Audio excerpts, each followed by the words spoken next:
if you don't have healthy bones, you're not going to have a healthy life.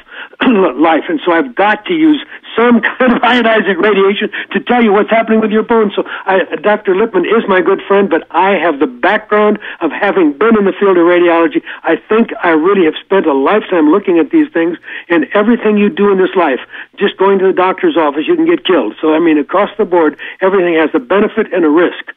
But I prefer to have my patients a little bit aware of the fact that there's something unhealthy in their body, because then they will stop pretending that every day is Christmas and Thanksgiving and birthday party all in one, and they'll stop the desserts and they'll start changing the way they eat and the way they exercise. So maybe it's a question of the number of x-rays. You're talking about having a baseline. Way overdoing it in America. I mean, people are not being told at all. But what I'm trying to say is that, we have right now 200,000 people that have had this ultra-high-speed CAT scan to find out how much calcium is in their coronary artery.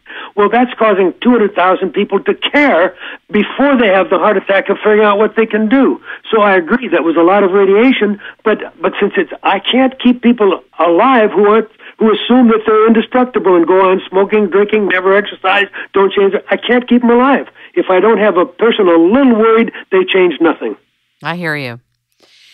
I want to get back to a question I asked a few minutes ago, and you started to respond to it, but then it wasn't really fully answered, and maybe you can help refine it. My question to you now is, given the kind of radiation that's coming in from Japan and the catastrophes in Japan, and also a few in the United States, is there something even more accelerated that we can do to keep our bodies from being radiated from outside? Okay, that's a great question. The reason I'm so unconcerned about the general problem of that radiation is it's such a small problem compared to the already documented problems everybody's already dealing with right now, that I try to be very practical. I'm basically Capricorn, and that makes me kind of be practical. When I first went to visit Hiroshima, as you know, we blew that city out of existence. Yes.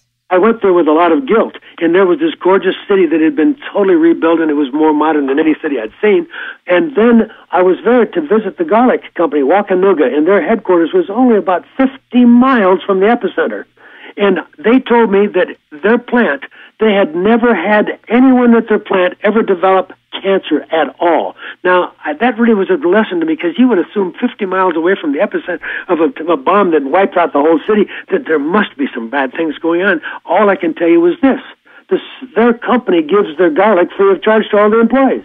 And the net result is that I'm trying to tell you garlic is a poor man's chelator, and I really believe in it, and it's part of the active factor in my Beyond Chelation Improved. My BCI wouldn't do what it does if garlic wasn't in there. And I'm trying to make the point that rather than worry about how much of a risk the nuclear facility is in Tokyo, I would actually have to say that we're not going to have power without some risk, because anything else, whatever we do to turn on the lights in this world, there's a risk associated with it. And right. I'm trying to keep this risk more understood by people, that you have to do something each day to protect yourself from the bad stuff already happening. And the stuff I would have you do is going to give you the selenium and the extra iodine, and it's going to take out the bad stuff. So there's only two tricks that I do. One is put good stuff back in to make you tougher, and two is take bad stuff out. That's the basic of everything I do. And I boiled it down to an 18-page fight program that's got a lot more detail, but because it's kind of hard to know which things are you doing are bad and what are all the possible good things you could do.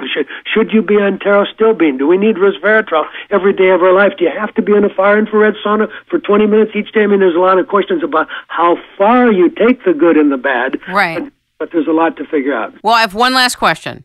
How does your oral chelation products impact and relate to the body's natural hormones? The natural hormones in the body are under so much attack by the endocrine disruptors. And when you really understand, I may have mentioned in past, there's a folate receptor that's blocking people. Even if you've got normal folic acid in your blood, you still have a brain that can go into death because of stuff. So there are so many factors in which lead and mercury and the chelation is only a piece of the answer. But the amazing story was that in one of the references that I believe I put in the book We had the person who was very hypothyroid, whose need for thyroid completely disappeared after they'd had enough chelation to get a lot of the lead out. So as you detox, amazingly enough, a lot of the hormone function gets returned. We proved, for example, on the growth hormone, Dr. Frackleton, who's been a past president of ACAM, practices in Cleveland, Ohio, did the study to prove that if you would actively chelate enough lead and mercury out of people, growth hormone levels went back to normal. And if you take an autopsy and understand that the pituitary, the center of your brain, is loaded with all kinds of mercury and toxins, then you'll understand the close relationship is that you need to get the lead out. It's what my mom told me when I was a kid, and whether I say the word lead, cadmium, mercury, arsenic, the point is we have to detox. We got to get the bad stuff out and the good stuff in. And it definitely comes out in your urine. Is that what you're saying? And feces. I mean, across the board. I mean, chelators are going to be pushing things out more than one way. The zeolite that I'm getting such dramatic successes with actually took the biofilm out. And when I was taking a lot of the zeolite, I would have 3-4 bowel movements each morning, and the stuff would be sticking to the side of the toilet for 3 months because it really did give me a whole brand new intestine. So that if we look at the big picture, all of the glands, see, think it, when you talk about hormones, you're talking about glands. When you talk about glands, you're talking about fatty tissues. And fat is obviously, I'm a fat head. I mean, my pituitary's got a lot of fat, so did my thyroid. And so wherever the fat is, that's where the fat-soluble toxins, the dioxin, PCB, DDT, all those things are there.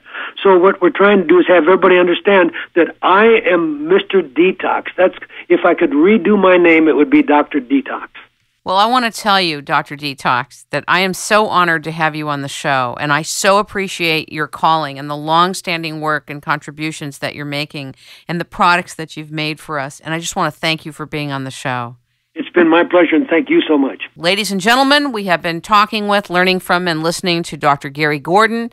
You can reach him and learn about what he's talking about by going to gordonresearch.com, GORDON research.com. And thank you very much. It's Rainmaking time.